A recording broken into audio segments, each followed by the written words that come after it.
Earlier today, the president was asked about the image of Elon Musk, look at this, on the new cover of Time magazine. Watch what he said. Mr. President, do you have a reaction to the new Time magazine cover that has Elon Musk sitting behind your Resolute desk? Elon is doing a great job. He's finding tremendous fraud and corruption and waste. You see it with the USAID, but you're going to see it even more so with other agencies. Will you put Elon Musk up on the podium for us to ask him some questions? Oh, sure. He's not shy. Elon's not shy. He's not shy. Tony Kinnett joins us now, investigative reporter at the Daily Signal. So does Chris Hahn, Democratic strategist, News Nation political contributor. All right, so just give us a backdrop, Tony. We can start with you to talk about what's been going on this week, right? And Elon Musk, I think President Trump may be one of the few people that still reads magazines in paper form. So I'm sure maybe Time was trying to say, hey, he's the president, you're not. What about all of this back and forth as we end the week with Musk? Where's it all going? I mean, it's just the latest iteration of Trump as a puppet by somebody that's claimed by individuals who don't really have much other line to suggest. Trump used to be Putin's puppet, then that didn't work. Then Trump was the puppet of Project 2025, that didn't work. Now Trump is the puppet of Elon Musk, even though, again, Elon is just auditing certain federal payment systems into various groups that reek of corruption and other things. So it looks as though this is just the latest line along that particular narrative.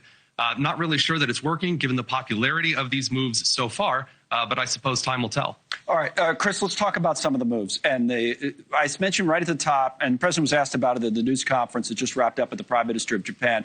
The Democrats are in a position now, they're trying to, quote unquote, fight back. So they're literally kind of going door to door, right? Washington, they're showing up at the EPA or USAID or the Education Department and trying to make a scene, say, all right, look at us, we're fighting back. This was quite a scene today. Is any of this having an effect? What do you make of it? I don't know how much of an effect it's having. Look, I think that there's going to be a budget fight in 7 weeks. And during that budget fight, there need to be some conditions made on funding and how that funding gets delivered. I am perplexed by, just the blanket elimination of agencies taking the sign down at USAID today. Mm-hmm.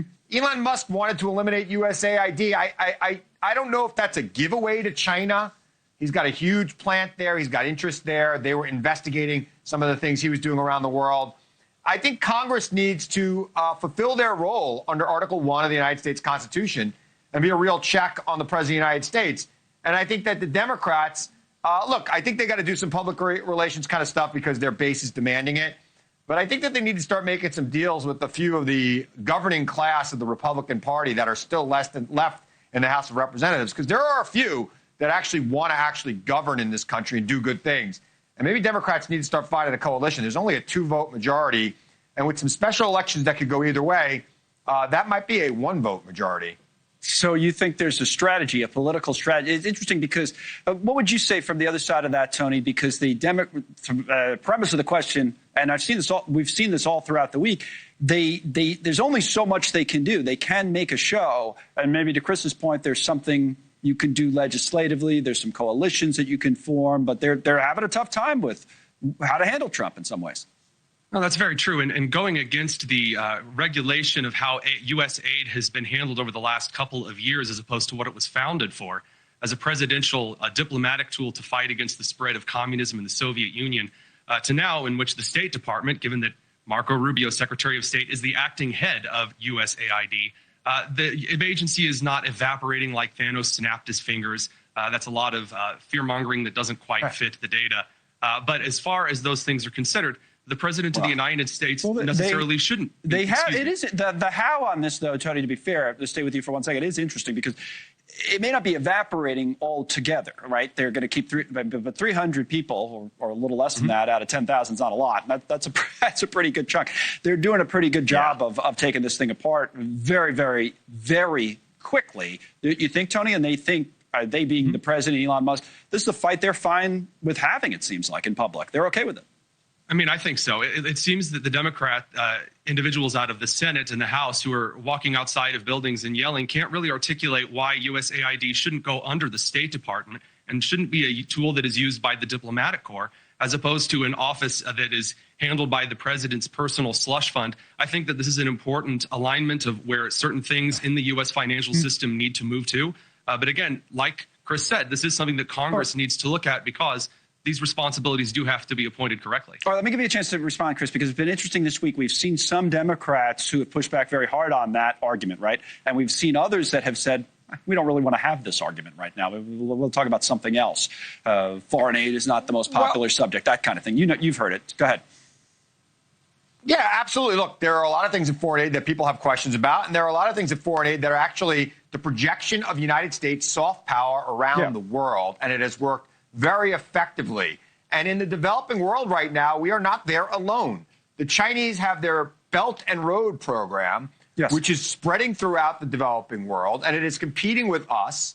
And if we want them to dominate the developing world so that those nations, as they develop, become allies of China and not allies of the United States, then this is the way to do it. And the questions I would be asking if I was a member of Congress right now is, why is Elon Musk doing this? A man who has one of the largest factories in the world located in China.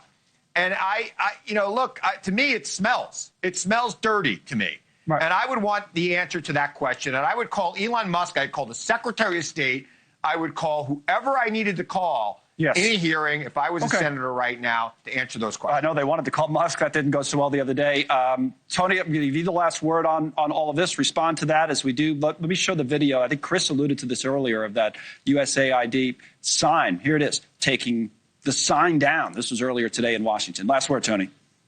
Yeah, I think that the soft funding for diplomatic purposes should be under the State Department. And as far as, quote unquote, what Elon Musk is doing for nefarious purposes, I would like to point out that all he is doing is looking at the dollars that have been spent on programs that are extremely unpopular with Americans and recommending that those streams of funding to transgender shows or comics in South America be shut down because it's not in the interest of the American people.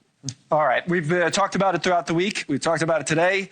Happy weekend to both of you, Tony and Chris. We'll keep talking about this issue. It's important. All of them are, and they all kind of fit together.